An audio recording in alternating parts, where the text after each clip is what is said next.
We'd like to begin the subcommittee number 5 on public safety this afternoon. I'd like to welcome everyone. I usually announce which subcommittee it is, just in case you're in the wrong room. You don't have to sit here for 2 hours before you realize you should be somewhere else. So we're going to get right into it by doing a roll call to make sure we have a quorum.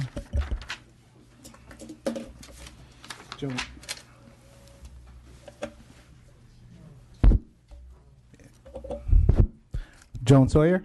Here. Bigelow. Campos. Here. Lackey. Here. Rodriguez. Here. We have a quorum. Thank you. We're going to begin with, we're going to get right into it. On issue number 1, Proposition 47, implementation and savings calculation. And we will begin by having the LAO's office give a report, and then we'll bring up the witnesses after that. And so for representatives from the LAO's office, please come to the chair.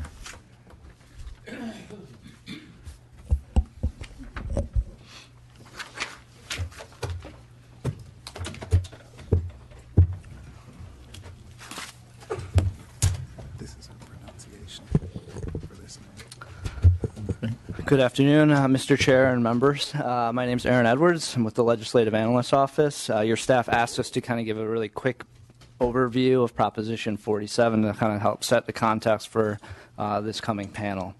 So the measure passed in November of 2014. It reduced the penalties for certain nonviolent property and drug crimes from felonies to misdemeanors. It also allowed individuals who are currently serving sentences for those crimes to apply to the courts to be resentenced as misdemeanors rather than as felons. And then finally, the measure allowed for individuals who had previously completed sentences for felonies that were reduced by the measure to apply to the courts to have their crimes reclassified as misdemeanors rather than felonies.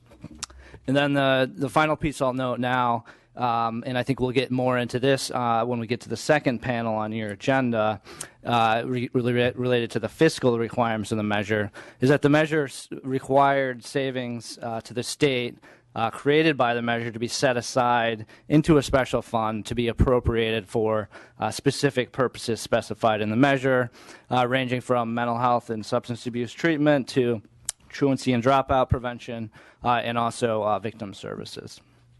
Okay. Did you want to? That's it. Okay, we changed the order. Now we're going to bring up the first panel, and then you'll come back. Okay.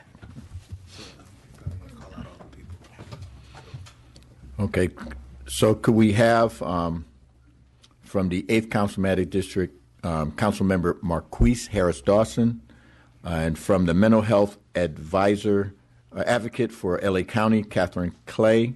Then from Clean Slate East Bay Community Law Center, Elijah Hirsch.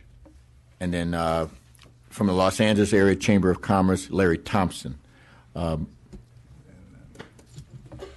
thought that's panel 2. No. Vinatha Nayak from the East Bay Community Law Center. Could you? I don't think we have enough room. Okay. I'm from the California State Association of Counties. I guess we have a representative. And I'd just like to say we had one more panelist from the Anti-Recidivism Coalition, a Prophet Walker, because of some scheduling problems from my staff, and we weren't able to get him here. Hopefully he'll be able to testify later. He is really a perfect example of what we can do when we have when we use our recidivism mechanisms and programs to help someone. He was an individual that went to jail early on in his life, served both in juvenile center and served some prison time, and now not only is he a successful individual out there in the community, raising a family, taking care of everything. He is also he also has started his own business.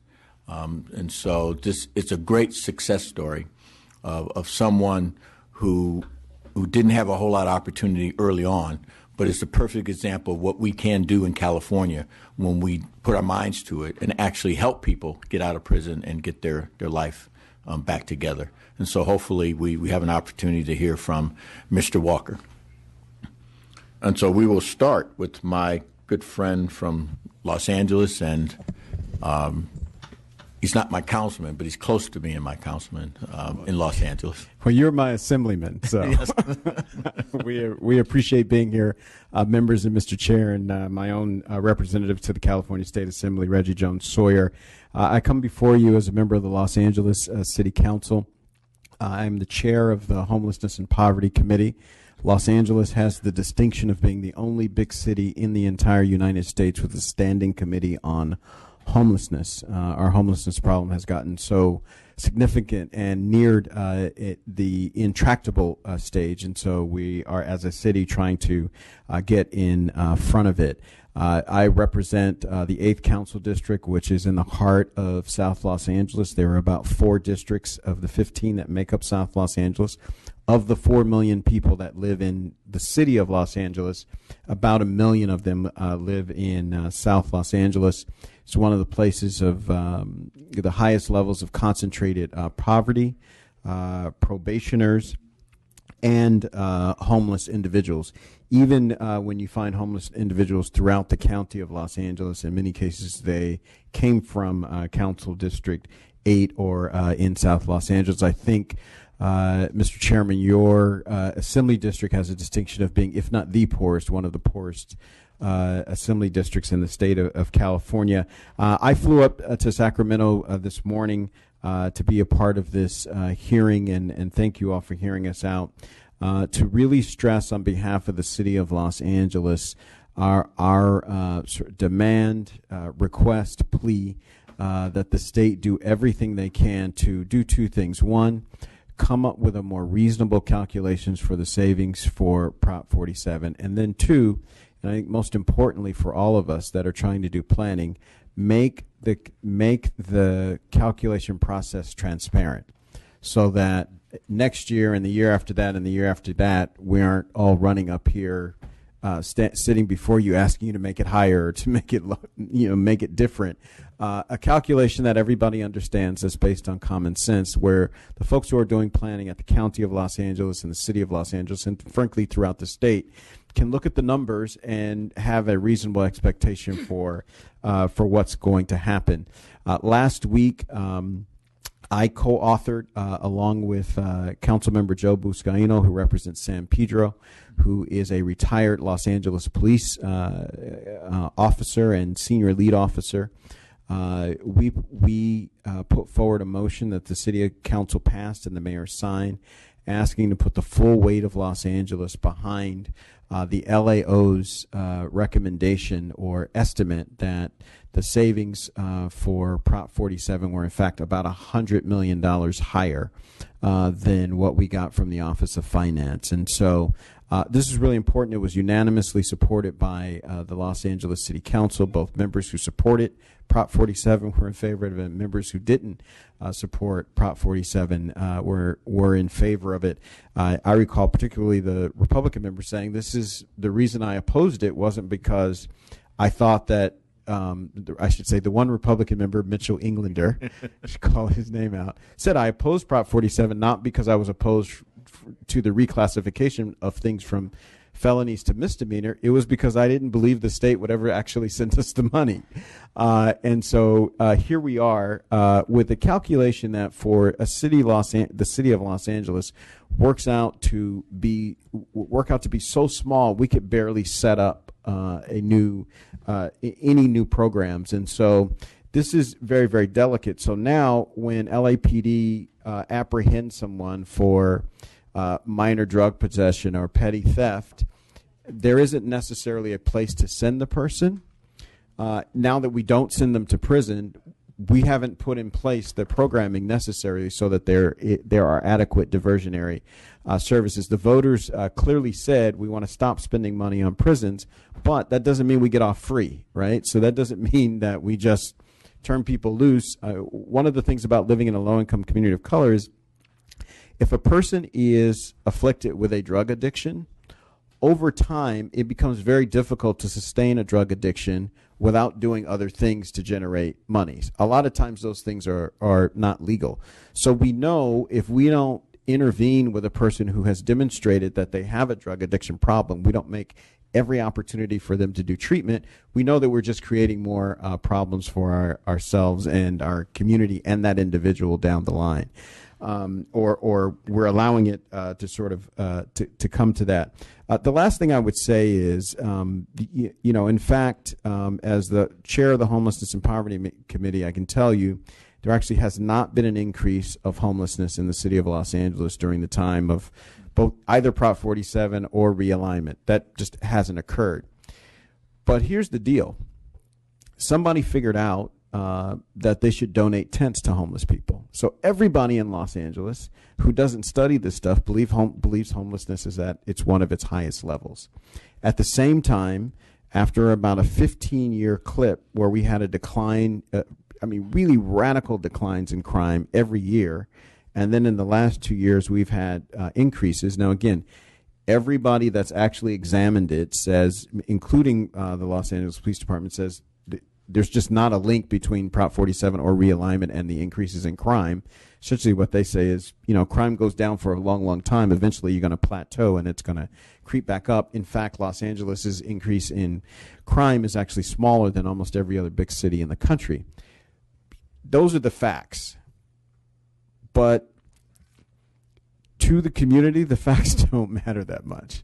What matters is we voted for this. People are getting out. Now I see homeless people in tents, and now I hear that crime is increasing. And, oh, by the way, suddenly the savings are not anywhere near what they were projected to be. I was just this morning on a radio show, and the host pointed out, they said, this is not new at all. I lived in Los Angeles when Governor Reagan put forward a bill to cut mental health hospitals. And he said the state's going to save so much money, and that money will go, and so there'll be community clinics and there'll be community health centers, and that's where people with mental health conditions will go. Well, anybody who lives in Los Angeles now can tell you a lot of those people are living on the street because the money never quite made it to LA County, much less the local municipalities. So again, we have history as a guide, we have the facts on the ground, and we have the will of the voters, which we think was clearly expressed. And now, in addition to that, you have the full weight of the city of Los Angeles asking the folks in Sacramento to do everything they can to get close to the original estimate for Prop 47 savings. Thank you. Thank you, Councilmember Harris Dawson. And now, excuse me, Catherine Clay. I want to thank you, everyone, the committee, for having me here. My name is Catherine Clay. I'm a mental health consumer and an ambassador and an advocate for consumers of the Department of Mental Health Services. I am also a member of the Community Coalition. I am here to speak on behalf of the residents and consumers of my community. I am one of the thousands of individuals that can and will benefit from Proposition 47.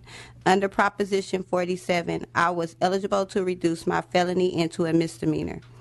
My felonies have been a barrier for me to access jobs and housing. I have seen felonies affect many of the women that I advocate for. They get denied housing, food stamps, and even the opportunity to take their children or their grandchildren out of the foster care system because of their past history. For over the past 22 years, I have lived with a diagnosis from the Department of Mental Health, such as PTSD and also chronically homelessness. Because I have been in a financial abusive relationship, not having the education about financial literacy helped contribute to me being homeless. Today, I continue to be a part of my state's only gender-based reentry women's program as an ambassador and an advocate to connect women to mental health services and reenter back into the community successfully. This was the AB 109 program. This program helped me as a consumer and also other women that I advocate for to improve our services. So I was appointed to be the ambassador for helping the women address the issues of the mental health services by the Mental Health Commission. It is important to the women to get connected to services because I believe women are the ones that give the guidance to our children. On November 2014, I became a part of the campaign to pass Proposition 47 because I wanted to help the women like me remove the barriers to reunite them with the children that were in the foster care system. As I learned more about the proposition, I discovered it would help me break the cycle of the school to prison pipeline.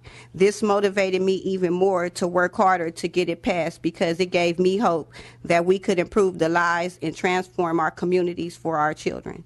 For decades in our urban communities, we have lived in fear of getting shot or killed in an addiction. Our communities have suffered for decades from chronic neglect. Every year, our youth have less and less positive outlets to get involved in. We must address the untreated trauma that our children are experiencing. We need these services in order to heal and move forward. A lot of the children are affected by tough crimes on policies from the 80s and 90s. Most were separated from their parents. Today, these are the children that are aging out of our foster care system. Chances are they will end up homeless or go on with their lives without being diagnosed by the mental health services. We need to make sure that we have in place resources to assist these young women and men to re-enter productively back into our communities.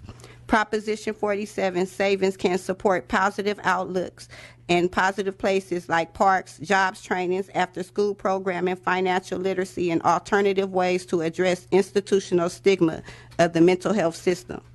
We need more resources for programs in our community. For example, I know that the governor have put more money in the budget this year for training inside of the jails for mental health services. I'm familiar with those programs. My husband has cycled in and out the prisons for over 15 years. Every time he has went and came back home, he came back out with another certificate that wasn't honored by the streets. But I have received training, and I continue to connect people with felonies to employment in our community-based organizations, local small businesses. If this will give us, Proposition 47 give us the opportunity to get back to work and generate businesses in our local community, such as supportive employment program. This program helps us reconnect our community, uplift, and put our community members back to work. I came here today to ask for you to help me fight for the increasing funding for our safe neighborhood and our school funds. I want to see more money spent on prevention and treatment in our community. I'm asking you to revise the Proposition 47 formula because I want to make sure the allocations are protected every year. I'm not in this for profit. I'm here to sacrifice my time of being a mother and being an advocate into my community to be here to ask you to help us implement and get the most out of our out of this formula. Thank you. Thank you, Ms. Clay, and you're a very good spokesperson. Thank you. Thank you. And now, Larry Thompson from the Los Angeles area Yes. Chamber of Commerce. Yes, good afternoon. Good afternoon. I up until about a year ago, I was a senior vice president at Xerox Corporation. Upon retirement, I went to work for the LA Chamber as a volunteer and as a consultant. I'm also on the Sheriff's Inmate Welfare Commission today. So this item has become very personal to me, and obviously it's very important to the LA Chamber. And so I'm going to share with you just a couple of programs that we're involved in. And with that sharing, hopefully you'll understand, one, the importance of resources and the importance of funding. So I'll try to be swift, but hopefully I'm covering a couple of points that make a lot of sense to a lot of people. So the Chamber approaches smart justice through three work streams: policy, programs, and collective collaboration. And so I'm going to share just a couple of programs. I could share a multitude of them, but I'm going to share just a couple of programs that resonated with me as I joined the chamber, and resonated with me also, by the way. In the last year and a half, I've visited the jail 7 times. I've been to 2 prisons. I've been to work camps. So I wanted to personally understand this dilemma that we have so I could represent it well. We today work as a chamber with the city and the county reentry offices to champion more open and fair job opportunities, to build processes and programs with business engagement, and to help support employers who'd like to hire people who've been previously incarcerated. We also have career specialists at 5 juvenile camps and at 5 community schools, by the way, and working with the local school district and the county districts. The Chamber of Commerce is working to provide opportunities for probation youth in the areas of job shadowing, mentoring, and intern opportunities. The Chamber also provides work-based learning opportunities that focus on the key pathways of opportunity, of business opportunity today: healthcare, culinary arts, construction and health, entertainment industries as well. We've also been a part of Back on Track, and I'm sure you're all aware of that. The Chamber has recently awarded a grant by the Attorney General, as well as the California Department of Justice, to provide meaningful job opportunities for 81 previously incarcerated individuals upon their release. This approach includes business capacity for employers to understand the dilemma and the challenges of being incarcerated. From a policy standpoint, we're here today, of course. We've been strong supporters of Prop 47. The Chamber is one of the first and few business entities of its size to support Prop 47. Along with our 1,700 members, we are firmly focused on dismantling the school-to-prison pipeline. The Chamber believes that Prop 47 is a platform to reform criminal justice inside of California. We also, by the way, took 37 of our senior executives from the Chamber to jail to visit, to sit down with people who are incarcerated and get a firsthand understanding of the challenges that they face. From a policy standpoint, AB 218, the Chamber supported AB 218, the California initiative to ban the box, so that employers would not bar candidates with a criminal background prior to filling out an application. Systems change. We engage targeted key stakeholders, community-based organizations, businesses inside the county, and city agencies to leverage work and resources to support reentry populations. We've met with Sheriff McDonald, members of his advisory team, Supervisor Hilda Solis's office, Mark Willie Thomas's offices, and the new manager of reentry inside the mayor's office to help forward this initiative. Finally, our aim is just to successfully onboard as many formerly incarcerated individuals as humanly possible into education programs, into the workforce to reduce recidivism, and to build an inclusive economy and help those folks make contributions to the communities in which they work and live. Thank you. Thank you, Mr. Thompson. I'm kind of embarrassed to say that I didn't know that my chamber was doing that as much as you're doing. I'm pretty sure the councilman knew, but I'm also proud that you're my chamber and that you're actually doing all of that. So I'm glad you were able to come to the committee today. Well, I'll certainly share that with Gary Tobin, the CEO of the chamber. Thank you. You're welcome.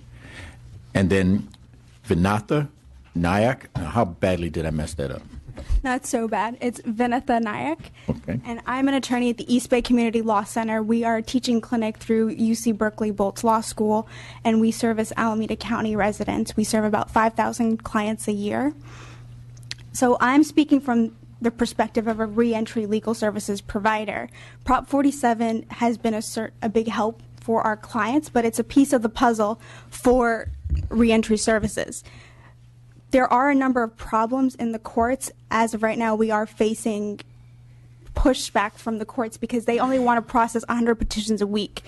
As we saw in the pamphlet that you gave, we're looking at closer to 5,000 folks who are impacted by Prop 47. So we need to push Prop 47 harder. We need to have more folks. We need to have the courts on board who can have this relief faster. The other side to that is that there's a lack of access because as an attorney, I do need a rap sheet. I need the basic information to determine who is available, what remedies are available to the individual seeking services. And as of right now, the cost to the clients that we serve, who are primarily low-income clients, who are the ones who are most affected by criminal convictions, the cost of a rap sheet in Alameda County can vary from $15 if they qualify for a fee waiver up to $80, and that, as simple as it sounds, is a barrier to access to legal services. The other issue that we're seeing is that there are still folks who are sitting in prison, who are on probation, who have still not received Prop 47 assistance and who are still available. We are trying as hard as we can to get the updated list, but there's still folks who are out there who have not been served and we're not getting the access to them. So that is a concern for us. On top of that, with the sunset provision of November 2017, we need to push that forward because of the folks who are still sitting in prison on probation or who just don't have any awareness of this law. So we need to make sure that the law is continued past November 2017 to ensure that those folks receive the services. Furthermore, it's not just a problem with Prop 47 and the access to funding. As we see it, there is the potential marijuana legislation ballot that's coming forward. So further decriminalization of nonviolent, non-serious crimes, this trend is going to continue, and we certainly hope it continues and is not just limited to marijuana going forward, but to other low-level felonies, to other petty misdemeanors. Given the fact that we hope that the courts and the judiciary will recognize that these crimes should be decriminalized, the issue of access and reentry is going to continue. So it's not just funding for Prop 47, it's funding for whatever laws come forward. So with that in mind, we need the legislator be on board with the funding, not just for the courts, but for the community, and not just for Prop 47, but going forward, whatever comes in the future legislation. And then from a reentry perspective, Prop 47 is certainly helpful, but we also do need more wraparound and holistic legal services. While we can get the remedies, the reductions to a misdemeanor, we do need the employment side advocacy. We do need housing advocacy. So it's going to be more going forward. It's not just Prop 47. So with that in mind, we are respectfully requesting a plea for the funding for the courts to get them up to speed so they can process these petitions and move these cases forward, get the relief that these people seek, and on top of that, get the funding to the community so we can have the reentry aspect covered for our clients. Thank you. Right. Thank you. You gave us a lot to think about. And from the California State Association of Counties. Hi, my name is Darby Kernan. I'm with the California State Association of Counties. My testimony is a little different today. I wanted to try to give you a perspective of what's been happening with Prop 47 in the counties. I get lots of questions from Board of Supervisors as well as from legislators about what's happening. And the difficulty is there's not just one report that can say, here's how Prop 47 is playing out in the counties. 58 counties are doing it 58 different ways. And there's not any reporting that is happening to kind of tell about that. I know in the first year, jail population looked like it had decreased. But what a lot of people didn't realize is instead of people serving 20% of their sentence and being released early, offenders were serving 70% of their sentences now and being held for more accountable of what they've been given their sentence. And that was a change because of overcrowding. Prop 47 gave more room in that area for offenders who are getting full to serve more of their sentence. Another impact of Prop 47 was the drug courts. And I know we've heard a lot about, we got a lot of calls right away about drug courts not being able to work, people opting out. And in fact, in San Diego County, almost every offender whose crime was reduced to a misdemeanor after Prop 47 pleaded guilty rather than participating in drug treatment. Solano County last year, drug court participation dropped 35%, and San Bernardino dropped 59% prior to Prop 47. So that initially had a huge impact for the courts, and we started seeing that courts were creating misdemeanor courts, and they're trying to adjust. It took a little while for that adjustment to occur. But I would say overall the difficulty with a misdemeanor court kind of holding on to an offender and trying to get them to divert into program is that you don't have the time frame that you're holding on to that offender any longer. Many would opt to do 30 days versus get diverted into a program and get treatment. I think one of the biggest successes of Prop 47 was the ability for people to expunge their records, because that really does have an immediate impact on their lives. I think the hardest part about Prop 47 is that there's this sense that there's all this money out there to be had. The funding that is appropriated for Prop 47, it's competitive money. So the City of Los Angeles doesn't get a straight allocation. You have to write a really tough RFP, and you have to application, and you have to participate, and it can be partnered with any local entity. So we're a year and a half, 2 years into Prop 47. There's been no funding to pay for the programs of offenders these are offenders who are churning in the system. They're coming in and out. They're taking resources up, but they're opting not for treatment or diversion. They're just killing time in the system, and they're not getting the services they need. And that's the biggest problem with Prop 47 in my mind, is that whether you're on felony probation or in a reentry program, you through law enforcement, you do have a hook to get people to participate. You participate or you go to jail. A lot of people are choosing not to do that, and then that has the effect, as the city council member was saying, is that once your drug habit gets so bad, you start to commit other crimes. And so it's been a difficult time for counties to adjust to this. I think that there is a lot of blame going in different areas, and there is no connection to whether crime goes up or connection between realignment or Prop 47. I think our concern has really been that the money that's going to be proposed, how do we best use it to get the services? There is not, Prop 47 impacted every county, but not every county will necessarily get funding from Prop 47. And that's a concern.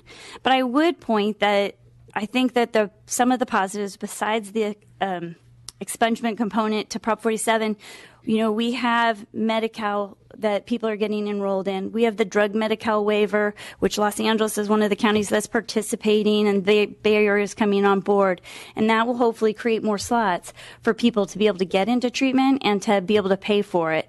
And so to me, one of the issues is we have offenders who we want to put in programs, but there's not always enough programs for those offenders. So that's another component of it. So I just wanted to kind of briefly talk about what we've seen at the county level and struggles that we've had.